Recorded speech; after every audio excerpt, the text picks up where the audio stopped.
Olá! Primeiro eu queria dizer que eu estou muito feliz de estar aqui e participando desse congresso com tantas pessoas queridas que eu admiro tanto e também podendo compartilhar um pouco com vocês sobre esses temas tão caros. E aqui nessa aula propriamente dito, nós vamos conversar um pouco sobre rotina, sobre a virtude da ordem na rotina familiar.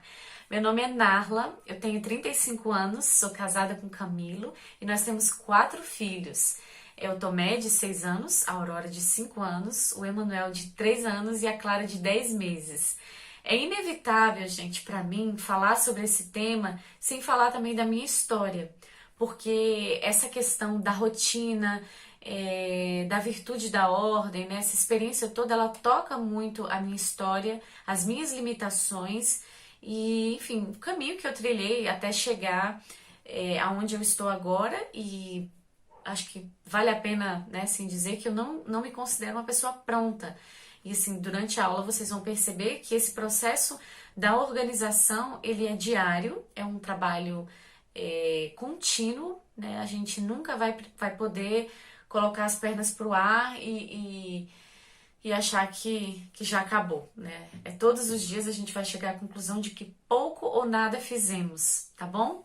Então, assim, minha gente, eu acho que pra gente começar a falar sobre a virtude da ordem, a gente precisa entrar também primeiro no conceito da virtude.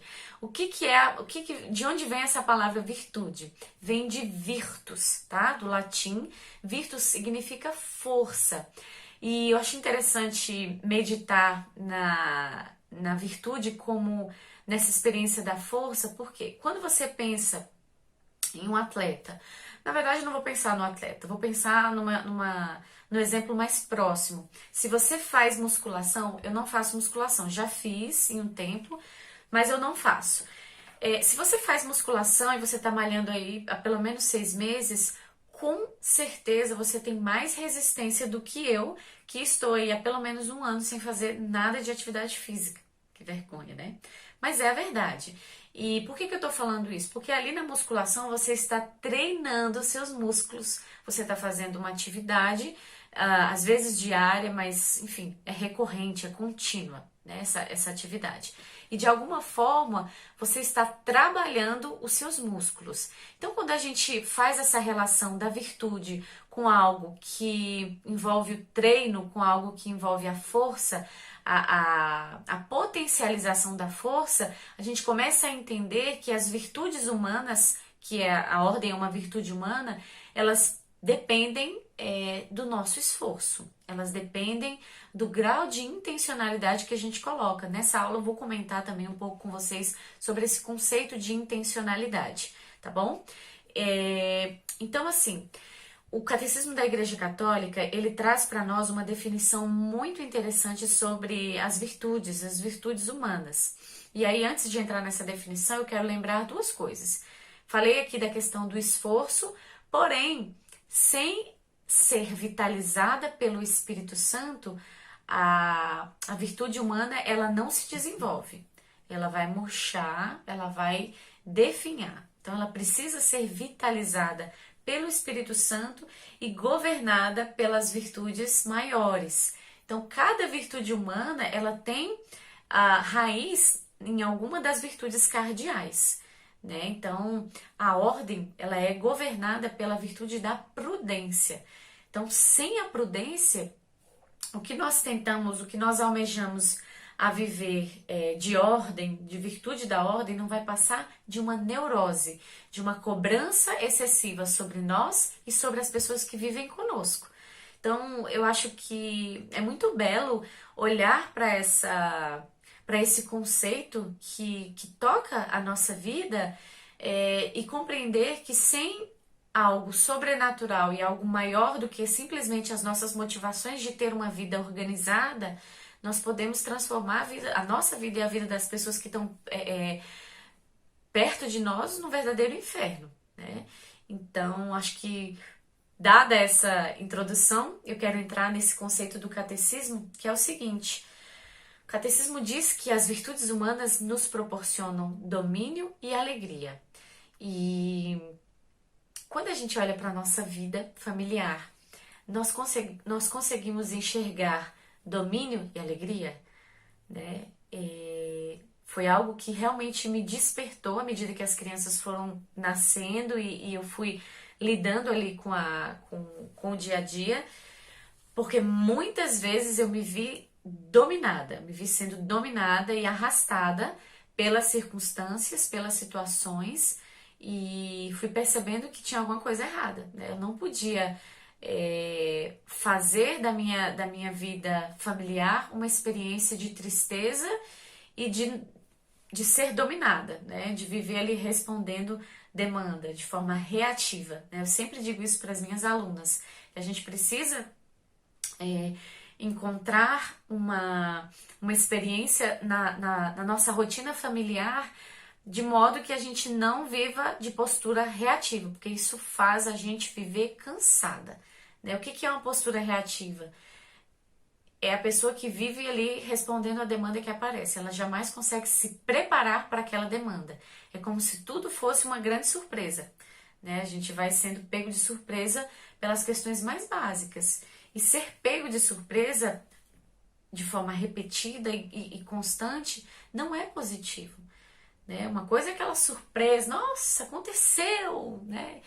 Outra coisa é você estar ali o tempo inteiro sendo surpreendida pelos acontecimentos sem ter a capacidade de planejar nada. Eu acho que essa experiência do domínio é muito necessário quando a gente está falando da vida familiar, né? Uma mãe precisa ter o domínio sobre os filhos. O domínio, gente, que eu tô falando, não é aquela postura da dominação negativa, mas o domínio básico, né? Eu vou dar um exemplo. Uma pessoa que está ali com os filhos de manhã, de tarde e de noite e não domina minimamente da questão da alimentação. Como é que ela vai se virar? Ela precisa aprender a cozinhar, por exemplo. Como é que, ainda que você tenha ali uma cozinheira, uma ajudante, você precisa saber alguma coisa, entendeu? Então, você precisa ter o domínio sobre as coisas. Eu acho que da casa, né? E aí eu acho que vale a pena também eu partilhar uma experiência minha. Quando eu casei, eu não tinha muita destreza, assim, né, com essa experiência da casa, né, de organização, de deixar a casa bonita. E os dias iam passando e era como se eu ainda vivesse naquela ilusão de que as coisas não diziam respeito a mim, né? Então, com muita conversa com meu marido me ajudando a crescer em diversos aspectos, eu fui crescendo, né? Fui melhorando e fui aprendendo a dominar os processos. Compras, né? Compras de mês. Aqui em casa sou eu que faço as compras. Eu percebo, assim, que eu sou casada há 8 anos, as compras que eu fazia 8 anos atrás, hoje eu faço com uma habilidade muito melhor, muito maior, né? Eu consigo fazer as coisas, inclusive em menos tempo. Então, eu fui adquirindo domínio sobre essa atividade, né? Alguém que não sabe andar de bicicleta, você treina, treina, treina e chega um momento que você passa a dominar aquela atividade e vai andar de bicicleta normalmente. Então, estou dando alguns exemplos aqui para que vocês entendam. Aqui o catecismo está se referindo quando fala de domínio e alegria, né? É uma pessoa que não tem domínio, por exemplo, sobre os filhos, não sabe como as crianças funcionam, é dominado. É dominado por elas, por incrível que pareça, né? Talvez você esteja assistindo esse vídeo e esteja vivendo essa situação, né? Então, quando nós não dominamos a rotina nos domina. E a hierarquia, a ordem, né, a virtude da ordem, ela está aqui para que cada coisa encontre o seu lugar. As coisas materiais, mas também as coisas físicas, emocionais, as relações, os relacionamentos precisam ter o seu lugar, né? Precisa haver ordem de uma hierarquia sadia, inclusive também a ordem de prioridades precisa estar muito bem ajustada.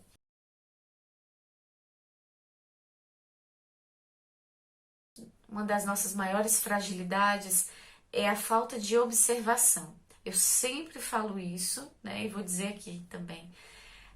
nós perdemos aos poucos a nossa capacidade de observar os nossos filhos, observar o nosso contexto, né? Observar tudo, né? E quando eu falo aqui de que a gente tem a dificuldade de crescer na virtude da ordem também por falta de observação, porque de alguma forma os dias vão passando e a gente não consegue refletir sobre o que a gente tem, sobre o que a gente não tem, né? Sobre o que nos sobra, né? Eu vou falar um pouco mais também adiante sobre isso, né? O que nos sobra? Qual é o que está em excesso na nossa vida e que precisa ser despojado, ser entregue? Bom, dentro dessa introdução toda, né, que eu estou falando aqui sobre a virtude da ordem, é muito importante ter em mente que lá na frente, quando nós estivermos mais maduros, os filhos já estarão ali crescidos, como é que a gente quer olhar para o nosso passado, né? Como é que a gente quer olhar para a nossa história? Nós precisamos trabalhar hoje para que lá na frente a gente tenha um olhar reconciliado.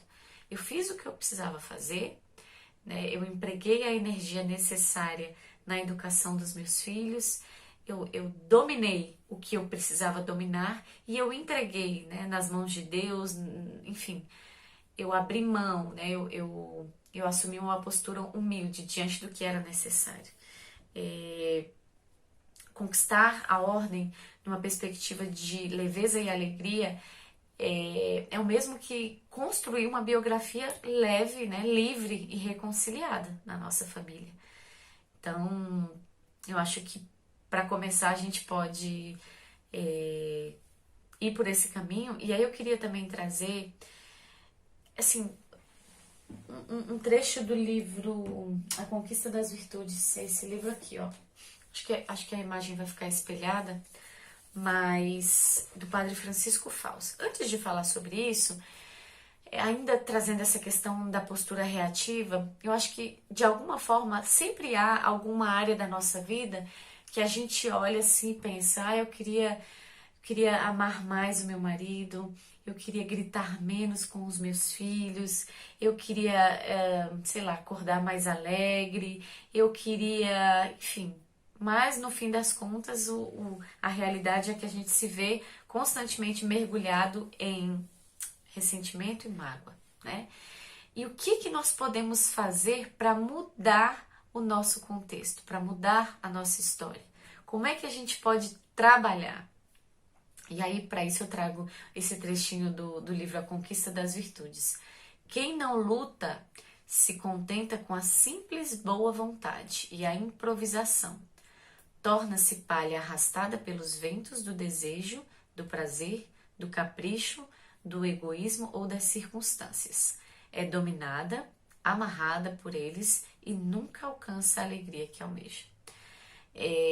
Eu fecho essa primeira parte com esse trecho do livro A Conquista das Virtudes e entro na reflexão sobre a intencionalidade. A intencionalidade nada mais é do que o grau de consciência que a gente coloca nas nossas ações. E aí, para isso, eu acho que eu posso dar um exemplo interessante, assim. Eu gosto de dar, né, quando eu vou falar sobre esse assunto. Quando você pensa numa viagem. Eu quero viajar para a Nova Zelândia. Ok, então a Narla quer viajar para a Nova Zelândia. O que eu preciso fazer para viajar para a Nova Zelândia? O que eu preciso fazer é a intencionalidade do processo. Então, a partir do momento que eu entendi que eu quero viajar para a Nova Zelândia, eu vou trabalhar em vista disso. Então, quando a gente pensa na nossa vida familiar, nós precisamos, de alguma forma, crescer na consciência do caminho que a gente quer trilhar. Porque é como diz o livrinho lá do Pequeno Príncipe, né? Quem não sabe para onde quer ir, qualquer caminho basta, né? Qualquer rota que for apresentada, qualquer caminho serve. Então, quando eu decidi que eu quero ir para Nova Zelândia, o que eu vou fazer, minha gente? Eu vou pesquisar ali qual é o melhor momento, né, para um turista brasileiro viajar para Nova Zelândia. Vou pesquisar sobre o câmbio, vou emitir meu passaporte, né? Para sair do Brasil, eu preciso emitir o passaporte. Vou observar as informações do clima, que a Nova Zelândia tem várias variações. Tem várias coisas, né, que precisam ser observadas, né? Então, as condições climáticas. Eu vou ter que comprar a passagem para Nova Zelândia. Se eu comprar uma passagem para Tunísia, eu não vou chegar na Nova Zelândia, né? Veja bem, é óbvio que eu tô falando? É. Só que no fim das contas, nós não aplicamos isso de forma muito objetiva no nosso dia a dia, na nossa rotina. É como se a gente, de alguma forma, não refletisse para onde é que a gente quer caminhar com a nossa família e por isso a gente não vai colocando intencionalidade. Ah, eu queria muito que os meus filhos aprendessem a dobrar as cobertas e não deixassem a toalha molhada em cima da cama. Mas eu ensino os meus filhos a fazerem isso? Não, não ensino. Eles não vão aprender por osmose. É preciso que haja intencionalidade. E por que eu estou falando isso numa aula sobre virtude da ordem e rotina familiar? Porque o caminho das virtudes humanas ele precisa ser carregado, precisa ser preenchido também pelo componente da intencionalidade. E a intencionalidade ela envolve o saber, né, o ser capaz de conceituar a virtude, né? O que é essa virtude? É por isso que a gente está tendo essa aula, né? Para entender o que é essa virtude e a exigência que a gente faz de nós mesmos para que a gente se determine, né? Assim, a trabalhar, treinar a nossa musculatura interior em vista dessa virtude e também a abertura à graça de Deus. Então, é um carrinho que vai andando e que vai recebendo vários combustíveis, né? Então a gente pode pensar nesse carrinho, nesse carrinho que a gente quer colocar para andar. E ainda usando essa alegoria do carrinho, eu vou chegar um pouco a um ponto aqui da nossa aula que eu espero me lembrar desse exemplo do carro, né? Que é a parte da organização material. Mas como é que a gente quer que esse carro ande? A gente quer que ele tenha autonomia, que ele ande leve, alegre, tenha ali uma boa autonomia, que ele consiga andar longas distâncias gastando pouco combustível, né? Caminhando bem. Ou a gente quer um carro pesado, que bebe muito combustível e dá muito prejuízo, né? Então, eu espero que vocês estejam acompanhando, né? Façam aí um exercício de abstração para acompanhar essas alegorias, mas que eu acho que vai ficar fácil da gente entender, tá, gente? Então, gente, essa questão da virtude da ordem é basicamente para que, com o auxílio de Deus, nós não sejamos arrastadas pelos ventos do dia a dia, né? Deus nos deu essa virtude, alguns autores vão colocá-la como senhora das outras virtudes. Sem a ordem a gente não consegue se desenvolver nas outras virtudes, porque vai ficar tudo uma bagunça, né? Muitas pessoas têm bons projetos que naufragam porque não há um plano. São José Maria Escrivá fala, né? Se não tendes um plano, se não tendes ordem, não tendes um plano, a tua vida não vai para frente. A tua família não vai para frente, né? Agora são palavras minhas. Mas se os nossos projetos não vão caminhar pela falta de ordem, por que a gente acha que a nossa família vai caminhar? Não vai, né? A gente precisa assumir as rédeas, de alguma forma entender que passa por um esforço que exige a necessidade de saber para onde nós queremos caminhar, porque nós precisamos empregar intencionalidade em tudo isso. Tá bom? Bom, vamos lá. O que é, né, assim, essa virtude tão preciosa, assim? Eu acho que tem alguns autores que vão nos ajudar e tem um trecho do livro, acho que tá até aqui, A Educação nas Virtudes e Sua Avaliação, do David Isaacs. É um livro que eu recomendo muito, porque ele vai falar de boa parte das virtudes humanas e vai explicar como é que a gente vai educar as crianças, né, desde a primeira infância até a juventude, quais são as virtudes que a gente precisa ensinar e ajudar as crianças a desenvolver. E ele vai falar uma coisa muito interessante sobre a virtude da ordem que eu gostaria de ler para vocês. O desenvolvimento da ordem nunca deve alcançar limites em que não caiba a vida espontânea do amor. Não se trata de estruturar a vida em todos os seus aspectos, mas de se estabelecer o mínimo para poder perseguir alguns objetivos de muito valor. E isso é ser prudente. Vocês lembram que no início eu comecei falando que a virtude da ordem ela é governada pela prudência? Aqui o David Isaac está falando o seguinte: existe uma vida espontânea do amor que circula na família, né? A gente às vezes escuta as pessoas falarem de rotina, assumindo como se fosse algo ruim. Ou a própria virtude da ordem, né? As pessoas às vezes torcem o nariz quando vão pensar em organização, em rotina, mas no fim das contas, a vida, a rotina é uma ocasião de liberdade para que nós possamos cumprir o nosso dever, para que nós possamos fazer o que é importante. Eu sempre digo para as minhas alunas, né? Por que nós temos uma rotina? Porque nós temos a quem amar.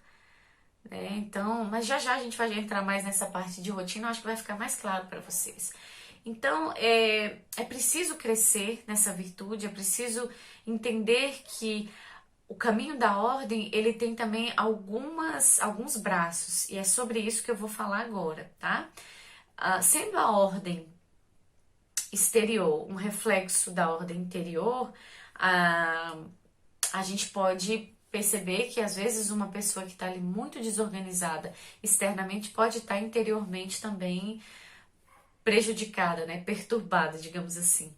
Porém, o ambiente, né? Como o nosso externo está, vai refletir no nosso interior, tá? Isso você vai me dizer, né? Você vai deixar aí o comentário na aula se é verdade ou se não é. Quando a gente chega num ambiente desorganizado e feio, a nossa mente, o nosso coração fica perturbado.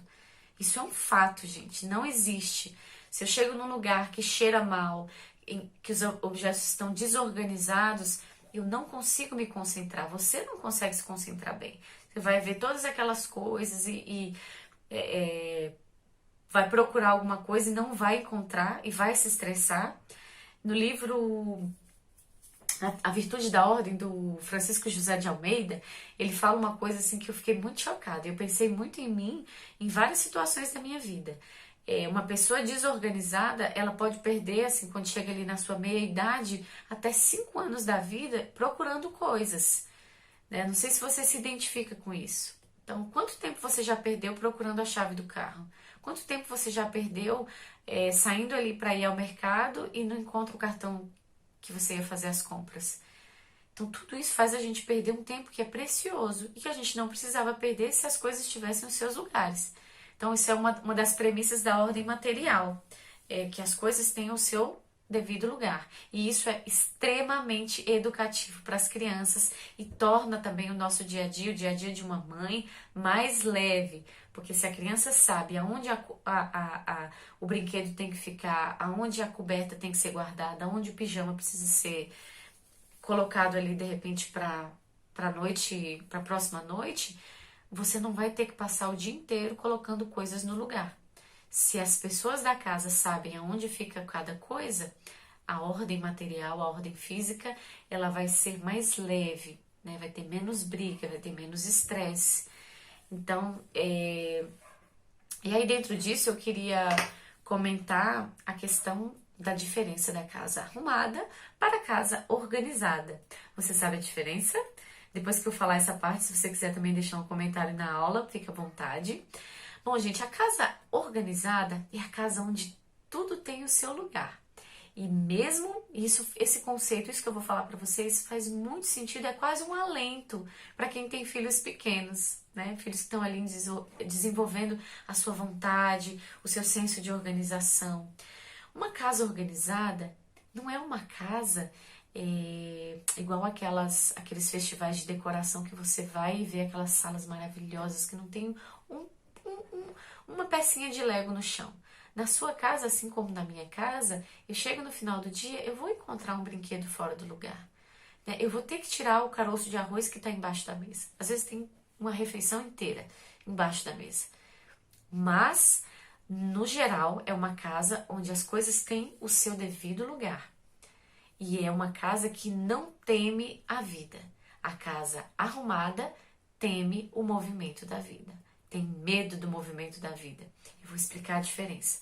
A casa arrumada é aquela casa que só você sabe aonde guarda as coisas, que só você é capaz de arrumar, que só você pode limpar, que só você encontra o ferro de passar, que só você encontra o rodo, a vassoura, que só você sabe o lugar onde guarda os brinquedos, né? Então, quando você arruma, você não quer que ninguém mexa.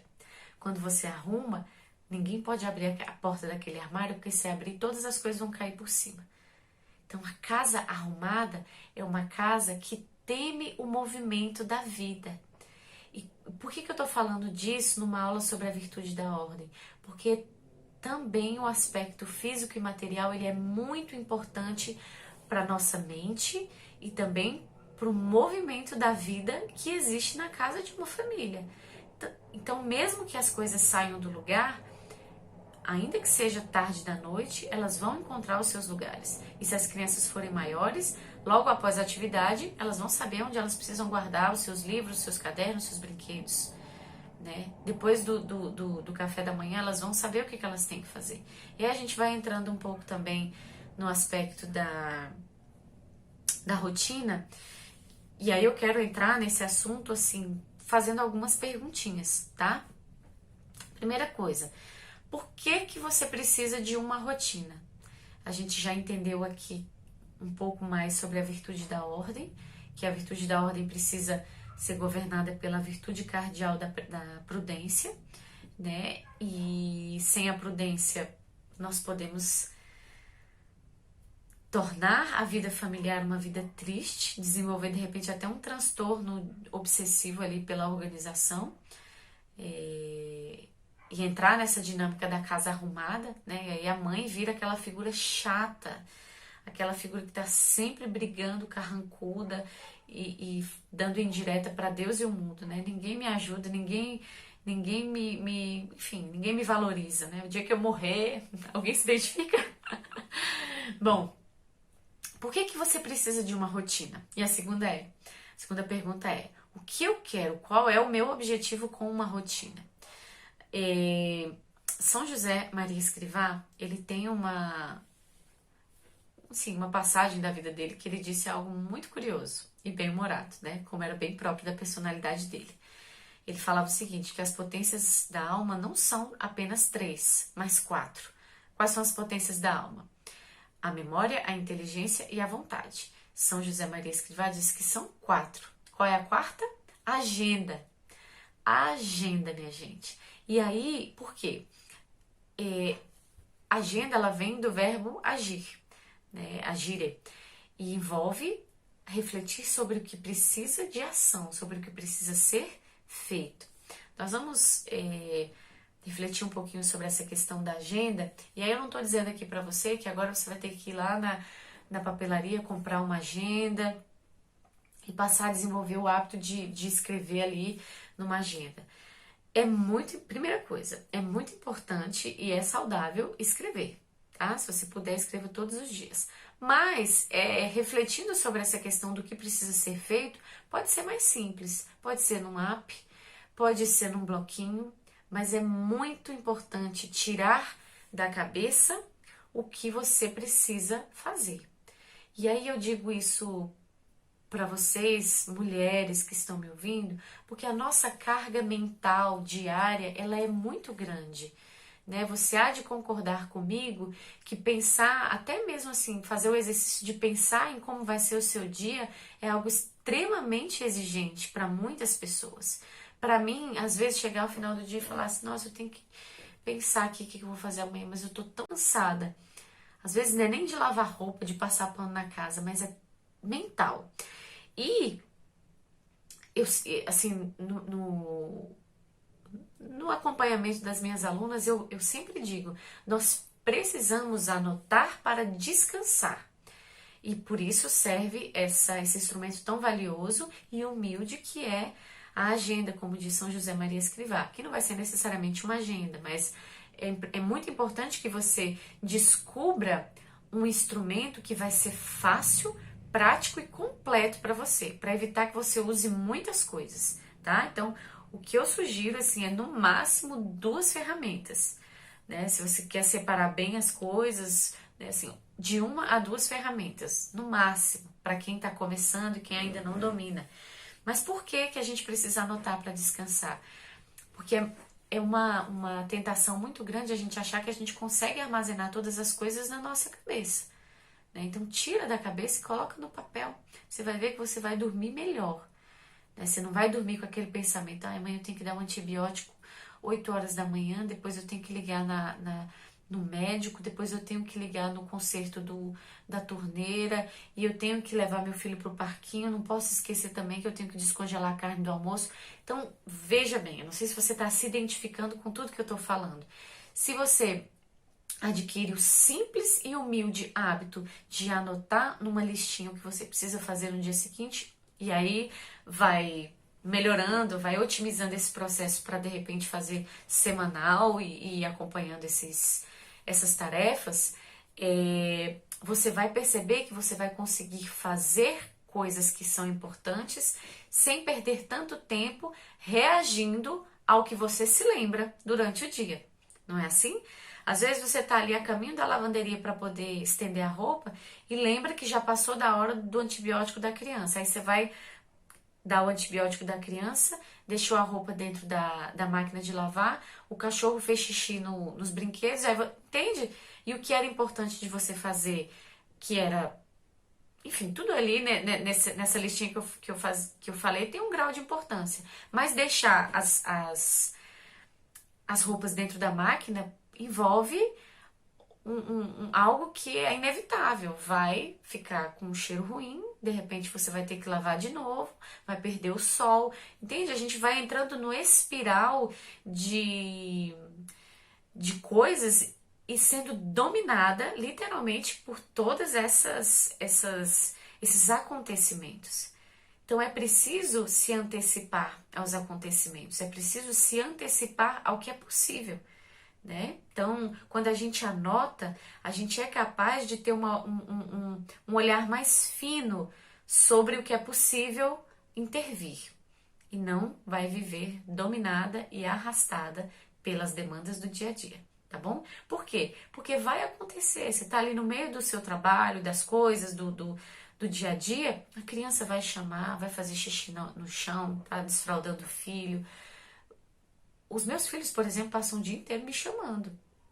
Então, se eu não tiver muito calma, serena, sabendo do que eu tenho que fazer e que as coisas não estão ali represadas na minha mente, de modo que parte do meu cérebro esteja ocupado pensando no que eu vou fazer, eu tenho ali a ajuda de um papel ou de um aplicativo, né? Eu não tô concentrando tudo, né? Eu não sou multitarefa. Ser multitarefa é um grande mito, né? Um mito que consome a nossa energia e a nossa atenção.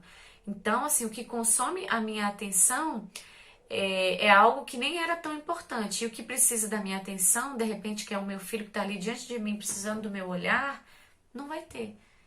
Não vai ter porque eu não sou multitarefa e você também não é. Então, a gente precisa ter uma visão realista, real, sobre si, sobre o nosso contexto, aumentar o grau de previsibilidade, né, assim, para as sequências do nosso dia e caminhar com mais leveza. Eu acho que essas coisas que eu tô pontuando aqui, se você conseguir colocar em prática, você vai provar dos benefícios, tá? De entender que nem tudo deve ficar ali na sua cabeça. Então, São José Maria Escrivá tem muita razão, tá? Eu acho que as pessoas que fazem uso desse instrumento da agenda, dos bloquinhos, contemplam verdadeiros milagres, né? Na sua produtividade, na forma como vão lidando com as demandas, com a vida, né? Com a vida em família. E nós precisamos... A minha primeira pergunta foi o seguinte, né? Por que você precisa de uma rotina? E a resposta é muito simples, porque você tem deveres a cumprir, porque você tem pessoas para servir, você tem a quem amar, né? Você tem coisas importantes para você. Então, em vista de tudo que é importante, de tudo que você ama e das suas obrigações, é preciso caminhar numa rotina, ter um mínimo de ordem, porque você tem a quem amar, né? Assim como eu também tenho a quem amar. A segunda questão é a seguinte: o que eu quero com uma rotina, né? E aí eu queria trazer um trecho do Evangelho de Lucas 24, que Jesus pergunta o seguinte: por que estás triste? Eu não vou me deter ao contexto da palavra, mas e aí eu pergunto para você: por que você está triste hoje? Por que você olha para a sua vida familiar e sente uma certa tristeza? Um exame criterioso sobre o que a gente sente revela muita coisa, né? Assim, tem uma citação de São Bernardo nesse livro do Padre Francisco Fausto, que é a seguinte: examina com cuidado o que amas, o que temes e com o que te entristeces. Todo o coração consiste nestes afetos. Há coisas que nós não podemos mudar. Há coisas que são sofrimentos inevitáveis, né, da vida. São as circunstâncias que nós não podemos alterar. E diante dessas circunstâncias, desses sofrimentos, a nossa postura precisa ser o quê? De acolhimento. No entanto, há várias outras coisas com as quais nós não apenas podemos, mas como devemos interferir. Nós devemos interferir, nós devemos protagonizar de alguma forma, intervir. E é sobre isso, né? Para isso que eu estou aqui conversando com você e falando sobre assim a importância, né? Então, o que eu quero com uma rotina na minha família? O que eu quero? Né? Qual é o meu objetivo? Né? E aí a gente precisa entender o seguinte: se eu quero uma rotina para evitar a fadiga, não tem, né? Se você é mãe, se você tem a quem amar, mesmo que você não tenha filhos, se você tem a quem amar, você está aqui nesse mundo para servir. Porém, há como otimizar esses processos, colocar inclusive coisas que você gosta, né, de fazer dentro da sua rotina, e tudo isso é muito possível de ser feito. Só que a gente precisa olhar para o lugar certo. E aí eu trago, assim, eu gosto de trazer algumas citações porque elas vão, de alguma forma, elas vão nos revelando muitas coisas, né? E tem um outro trecho aqui de Santo Agostinho que ele fala o seguinte: você corre bem, mas corre fora do caminho. Nossa, isso me impactou tanto quando eu li, né? Eu corro, mas corro fora do caminho. E às vezes é assim que você está se sentindo. Chega ao final do dia, você correu, mas não encontrou sentido em nada do que você viveu. Viver uma rotina consciente, leve, governada pela virtude da ordem, nos faz chegar ao final do dia sabendo que nós cumprimos o nosso dever. É aquele cansaço feliz, é aquele cansaço reconciliado, é aquele cansaço que a gente chega no final do dia e olha assim: eu estou muito cansada, estou morta, mas eu amei, né? Graças a Deus, sempre dando graças a Deus, eu amei, eu olhei nos olhos dos meus filhos, né? Eu fiz ali uma comidinha boa, ou eu descongelei uma comidinha boa. Eu sou adepta à questão do congelamento, mas isso aí é assunto para o próximo tópico. É chegar realmente ao final do dia com a certeza de ter deixado um rastro de amor na vida dos seus filhos, na vida do seu marido e na sua própria vida, né? É entender que a sua existência, ela não está sendo uma existência infértil. De alguma forma ela está gerando vida, está deixando um rastro de amor. E chegar ao fim do dia com essa consciência é libertador e restaurador, né? O ruim é chegar no final do dia triste, irreconciliada, né? Sem aquele olhar de gratidão pelo dia que passou. E nessa perspectiva de correr fora do caminho, eu vou trazer aqui para vocês o caminho. Qual é o caminho para ter uma rotina organizada? Nós falamos bastante da ordem, que é o primeiro pilar, e agora temos outros 3 pilares, tá? E aí, assim, eu vou acrescentar um outro pilar que eu vou deixar para o final, eu vou até anotar aqui para eu não esquecer. O primeiro deles é a ordem, como eu já comentei com vocês. O segundo deles, eu poderia dizer que é o sono, porque uma pessoa que não dorme bem é uma pessoa que não vai, no outro dia, viver um dia, né, com leveza, com tranquilidade. Ai, Narla, mas eu tô com um bebê recém-nascido e então, assim, eu sou um caso perdido? Não, é o que eu falei. Há circunstâncias que nós precisamos abraçar e amar, né? Não apenas abraçar, mas amar. E há o que a gente pode intervir. Ai, mas eu tô aqui. Uma coisa é a mãe que tá ali com um bebê de 30 dias e o bebê troca o dia pela noite e ela precisa lidar com essas questões enfim, contar com ajuda e se dedicar inteiramente com o seu corpo, com tudo que tem a essa circunstância que passa rápido. Outra coisa eu tenho aqui o meu bebezinho de 2 anos que não dorme. Não é mais um bebezinho, você pode interferir, você pode ensiná-lo a dormir, né? E há formas variadas de fazer isso. E a gente conversa bastante sobre isso lá no meu perfil do Instagram. Mas esse hábito do sono, ele não está relacionado apenas às crianças, mas também aos adultos. É preciso que você tenha um horário para dormir, um horário decente. Narla, mas eu tenho que trabalhar depois que as crianças dormem. Aí você precisa avaliar a sua circunstância. Isso aqui é realmente necessário? Ok, então eu vou organizar o meu dia de modo que eu consiga tornar isso viável, né?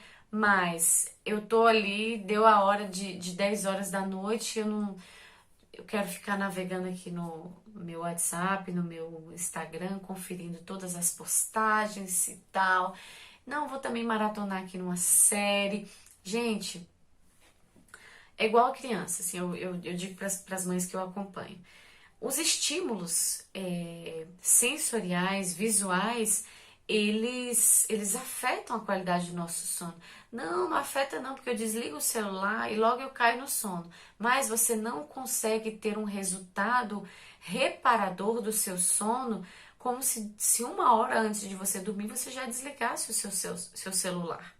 Né? Há vários estudos que comprovam essa luzinha que emana do seu celular, ela ativa hormônios no seu cérebro, áreas do seu cérebro que vão impedir que você tenha um sono reparador, né? É muito comum você dormir e acordar como se você não tivesse dormido. Ninguém te acordou, nenhuma criança te acordou, mas você continua acordando cansado. Né? Então, mais do que, além dessas questões dos hábitos, né, de desligar o celular, de não ficar na TV até muito tarde, né, de organizar sua rotina de trabalho, contar com ajuda e também ensinar as crianças a dormirem nas suas camas, nos seus quartinhos, tem um outro ponto também que é a questão fisiológica. Às vezes a gente olha assim, não, eu tô com depressão, tô assim, tô assado, tô com insônia, mas não mediu os hormônios, não fez um exame, não viu como é que estão as vitaminas. Então esse ponto também ele é bem importante para a questão do sono. Tô trazendo as coisas assim um pouco rápido, porque de alguma forma eu vou ter que passar esses conteúdos para para que vocês consigam refletir sobre cada área e ir tomando as diretrizes que são possíveis, tá? Mas essa questão do sono, ela é muito importante, porque ela vai alterar o humor, vai alterar inclusive a leitura que você faz sobre a sua própria vida.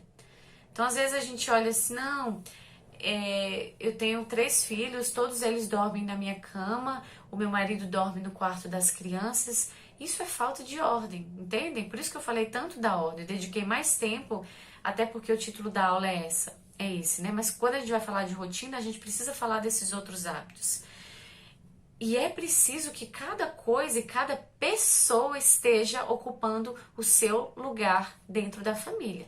Isso envolve a questão do sono, do lugar do sono e também a nossa vontade, a dedicação de ir manejando sobre esse assunto para poder ir encaminhando as pessoas e as coisas para os seus lugares, tá bom? Então, o sono é algo muito importante para a definição da rotina. Outra coisa, alimentação. Me diga aí, se quiser colocar nos comentários, você passa muito tempo organizando a alimentação da sua família? Eu aposto que passa. Sabe por quê? Porque a alimentação envolve a escolha do que a gente vai comer, envolve as compras, a ida ao mercado ou as idas ao mercado, envolve a lavagem da louça, o preparo da comida, a lavagem da louça, enfim, é um ciclo muito extenso e que ocupa tempo. E aí, assim, eu conheço muitas histórias, assim, de famílias, de mães que já passaram por muito perrengue por conta dessa questão da alimentação, né? Num dia difícil, sei lá, as crianças estavam ali todas viradas tudo louca na roupa, deu meio-dia, 1 hora, nossa, o almoço. Você não estava preparada, você não pensou na alimentação. Só que 1 hora da tarde, pelo menos aqui, as crianças já estão nervosas, já estão brigando, já estão cansadas, se fazem soneca após o almoço, já estão ali numa confusão mental mesmo, né? Eu não sei se eu quero é comer, se eu quero é dormir, e aí o apocalipse se instala, né? É a minha hashtag lá no meu Instagram. Vem apocalipse porque eu estou pronta. Você tá pronta para o apocalipse? Você tá pronta? Se seus filhos amanhecerem amanhã doentinhos de gripe, né, é suficiente para desestabilizar o seu dia. Mas você tá pronta? Você tem pelo menos um arrozinho congelado lá no seu congelador? Eu sou super a favor, né, das comidas congeladas. Eu só cozinho 1 vez por semana na minha casa. E eu congelo todas as refeições, as misturas principalmente, arroz, feijão, a mistura, legumes e saladas. Eu lavo 1 vez por semana e vou fazendo os legumes diariamente. É a única coisa que eu não abro mão porque eu acho muito ruim quando congela. Mas, para minha realidade, isso fez bastante sentido. Pode ser que para você dê para organizar e fazer a comida todos os dias. Eu não sei qual é o seu contexto, qual é o nível de ajuda que você tem. Mas, por que eu tô falando isso nessa questão da alimentação? Porque existe uma forma de otimizar esse processo. E você precisa descobrir como você vai otimizar esse processo na sua casa. Eu vou deixar como material de apoio um infográfico, o link para o infográfico que eu preparei para as minhas seguidoras, com dicas para otimizar o seu tempo na cozinha. E eu acho que vai ser muito interessante que você dê uma olhada nesse material para você ter ideias, né? Eu tenho um congelador e, enfim, é difícil de congelar todas as refeições da semana e tal, mas alguma coisa você consegue deixar lá pronta. E esse infográfico vai te ajudar, tá? Então, assim, organizando a alimentação, deixando as coisas previsíveis, já é outro ponto para fazer a sua rotina funcionar melhor, tá bom? E aí, assim, as crianças, sobretudo as crianças pequenas, elas precisam ter uma sequência. Quando a gente estava falando lá da intencionalidade, eu falei do exemplo da viagem, e aí fui colocando para vocês a compra das passagens, a pesquisa do câmbio, a pesquisa do clima. Isso foi o que, gente? Foi uma sequência. E na vida ordinária, na rotina familiar, é preciso que você estabeleça sequências para o desenvolvimento desses hábitos, desses pilares da rotina. Para o sono, principalmente crianças pequenas, é preciso que haja ali uma sequência. Nos próximos pontos que eu for tocar aqui vai ficar mais claro. Para a alimentação, é preciso que haja uma sequência para preparar as crianças para aquele momento, tá bom? Aqui na minha casa, normalmente, os momentos das refeições são sempre precedidos por um banho. Algo assim que pela temperatura, pelo clima, aqui a gente tem um quintal, então eu gosto que as crianças se sentem à mesa limpas, assim, com aquele frescor, né, do banho, e elas ficam mais dispostas e estarão mais dóceis ali para aquele momento. E aí, assim, com relação a essa sequência da alimentação, convém dizer também o seguinte: eu dei um lanche para as crianças 5 horas da tarde. Não adianta eu achar que às 6 horas elas vão jantar, porque elas vão estar sem fome, né? Então, o planejamento de uma rotina precisa considerar esses aspectos, né? Essa questão da alimentação. Hoje eu dei pizza, né, para os meus filhos. E aí eu vou dar um exemplo que a gente tem aqui em casa. Todas as vezes que a gente vai comer pizza, eu sempre me preparo para uma noite atípica, né? Às vezes acontece, às vezes não, mas na maior parte das vezes, sobretudo com os menores, acontece. Que é o quê? O que tem na pizza? Bastante sal, né? Queijo, calabresa. E o que o sal faz no organismo de uma pessoa? Os condimentos, o tempero, faz a gente sentir o quê? Sede, né? O fígado vai trabalhar bastante e a consequência é a gente sentir sede. Então, dei pizza ali para as crianças no jantar. Eu dou pizza para os meus filhos, tá, gente? Eles adoram. Então, dei pizza ali no jantar, aí beberam de repente ali um refrigerante, ou tomaram muito suco porque sentiram bastante sede. Aí escovaram o dente, rezamos, fomos dormir. Durante a noite, eu já espero que eles acordem mais vezes, porque vão sentir sede, e espero também que aconteça um escape de xixi, né?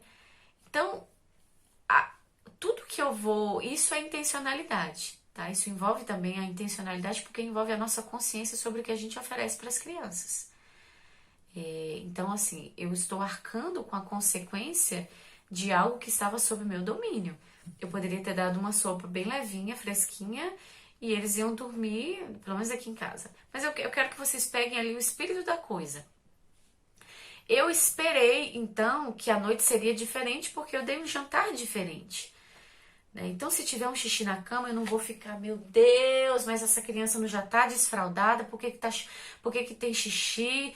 Não, eu já vou ali tranquila, sabendo que eu já esperava de alguma forma que aquele caos ia acontecer, mas eu fiz essa escolha, vocês entendem? Né? Então, outro ponto assim sobre a alimentação e a rotina é a questão do intestino. Gente, um intestino que não funciona bem tem um impacto muito grande no humor e no comportamento das crianças. Então, se eu não observo, né? A primeira coisa que eu falei para vocês lá no início da aula foi a questão da observação. E dentro desse hábito da higiene, é bem importante nós desenvolvermos a noção de que uma sequência inteligente vai ajudar os nossos filhos e também ajuda no nosso papel, né?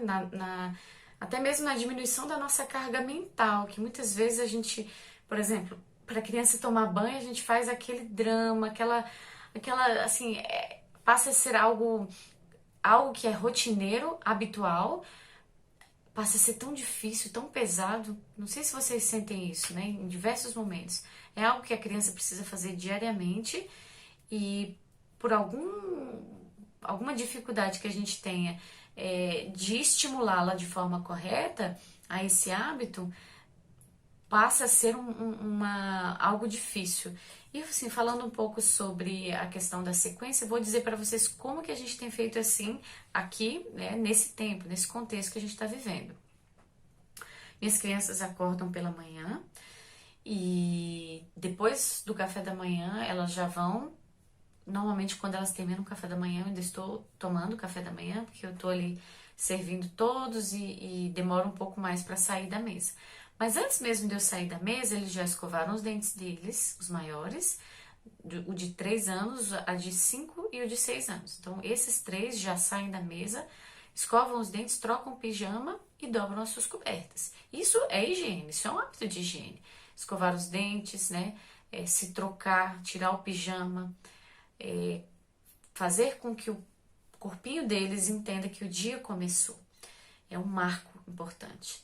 Então, você que é mãe, você também precisa tirar o seu pijama, né? Você também precisa melhorar a sua aparência e dar o recado para aqueles que estão com você que você está disponível, para o serviço, que você está disponível para amar, né? E a gente falou bastante sobre isso, né, nesses dias do desafio, e cada uma de nós que estamos, cada uma que está participando desse congresso, eu acho que em algum momento fala de variadas formas da importância que tem da gente se arrumar, né? Às vezes você está numa circunstância de trabalho remoto, é, enfim, nós precisamos encontrar a alegria de estar bem para quem nós amamos, né? De servir com um sorriso, né? De se arrumar, de se vestir. E isso é bom não apenas para quem nos vê, né? Para quem está ali conosco, mas também para nós, né? Assim, é um esforço também, né? Eu me esforço para fazer isso. A cada 15 dias eu faço uma hidratação no cabelo. Ah, como é que você faz? Eu tomo banho de manhã, passo o creme no cabelo, coloco a touca. Depois do café da manhã, enquanto as crianças estão ali na higiene delas e tal, eu boto a cabeça na pia, gente, tiro o creme e pronto, meu cabelo tá hidratado. É assim, sem fazer dessas coisas que nós temos ali gosto, prazer em fazer, sem dificultar, tá? Encurtar os processos, né? Encurtar o caminho para que a gente faça o que é importante, tá bom? Último ponto assim que eu queria comentar com vocês é a respeito, eu falei um pouco sobre a casa arrumada, a casa organizada, é a questão do despojamento. E aí eu volto, graças a Deus eu me lembrei de trazer aqui a referência do carro. Um carro pesado demais e cheio de coisas, ele não tem autonomia, né? Ele vai consumir mais energia, mais gasolina e vai andar menos. Menos do que um carro que tá leve, né? Que tá ali conseguindo usufruir do máximo desempenho que ele é capaz. E na nossa vida é assim também. Então eu convido você, assim, como exercício final, né, dessa live, dessa aula, eu deixei várias coisas, assim, que são possíveis de serem trabalhadas, é a questão do despojamento, né? Vários autores vão usar o termo destralhe, mas eu gosto do termo despojamento porque, de alguma forma, a gente não vai se desfazer apenas do que é tralha. O que é tralha, o que é lixo é obrigatório. Mas às vezes a gente pode se despojar de coisas boas e úteis, no entanto, que já não fazem mais sentido pra gente, né? Então, às vezes a gente não consegue organizar as nossas coisas porque a gente tem coisa demais. Às vezes a gente não consegue organizar os brinquedos dos nossos filhos porque eles têm brinquedo demais, né? Às vezes tem muito lixo misturado, às vezes tem muito brinquedo e às vezes não tá organizado, tá tudo junto, né? Eu gosto de dar a sugestão e dou aqui para vocês também, já que a gente está falando desse aspecto material, da categorização. Você pode usar caixa de papelão, encapa as caixas, deixa elas bonitinhas, pote de sorvete, e faz algumas prateleirinhas e coloca os brinquedos de forma organizada, categorizando a caixa dos carrinhos, caixa dos bonecos, caixa do Lego. Aqui a gente faz assim. E às vezes eu tiro alguns brinquedos de circulação para retornar, né, as pelúcias. Toda terça-feira aqui é o dia das pelúcias, porque pelúcia eu acho que é o tipo do brinquedo que junta muito poeira e sujeira. Então tem o lugar certo aqui de brincar com a pelúcia e o dia certo. Eles adoram, mas eu não deixo disponível porque tem gente alérgica e tal. Então, terça-feira à noite eu coloco tudo dentro do saco e coloco em cima do meu guarda-roupa. Eles só vão encontrar de novo com esses brinquedos na próxima terça e adoram. Mesma coisa com a massinha, né? Tem muita gente que tem pavor de massinha. Coloca o lugar certo da massinha, né? Eu guardo escondida a minha massinha. Não deixo ninguém. Ele não fica. Não é um brinquedo que está disponível e tem um lugarzinho. É naquela mesinha, naquela circunstância. Não é um brinquedo que fica ali disponível para todos. Bom, minha gente, eu acho que por hoje, assim, dá para deixar essas missões, né? De estabelecer esses pilares, a ordem como virtude, como o que vai organizar a sua rotina familiar, a alimentação, o sono, a higiene e o despojamento. Então se livre do que sobra, né, do que está entulhando a sua casa, né? mesmo que seja uma gaveta por dia ou um cômodo por semana, vai devagarzinho que você vai conseguir. A ordem física e material, ela reflete na nossa ordem interior e também na educação para a ordem das crianças. E eu tenho certeza que se você seguir esses passos, você vai conquistar bons resultados e vai voltar aqui para contar pra gente, tá bom? Bom, é isso. Eu queria muito agradecer a sua atenção, né, por ter ficado aqui até o final dessa aula. Vou rezar para que você consiga realmente alcançar de Deus essa graça, a partir também do seu esforço, do seu trabalho que é diário e contínuo. Nós sempre estaremos empenhados na tarefa de organizar a nossa vida e o nosso dia a dia, né? Pense no que é possível intervir. O que não é possível intervir, a gente acolhe e ama a nossa circunstância. Mas o que pode ser mudado, o que pode ser trabalhado, isso sim a gente vai arregaçar as mangas e vai trabalhar, tá bom? E por último, se você tem esses pilares bem definidos, você é capaz de desenvolver hábitos complementares à sua vida de oração, à sua atividade física, às suas leituras. O que que você quer? O que que você, quando tem essa espinha dorsal bem definida, qual é a outra coisa que você gostaria de trabalhar, né, de ver dar frutos? Né? A gente só consegue pensar no que não é item de sobrevivência quando os itens de sobrevivência estão ok. Né? Eu chamo esses pilares que eu mencionei para vocês como itens de sobrevivência, porque todo mundo come todos os dias, todo mundo dorme todos os dias, todo mundo toma banho, faz um asseio, né? Dependendo do país que você esteja, mas todo mundo se limpa, escova o dente, tem ali, troca de roupa todos os dias. Então, o que acontece todos os dias precisa estar de pé, para que o que é complementar, o que vem temperar a nossa vida possa ser desenvolvido com mais leveza e alegria. Que Deus te abençoe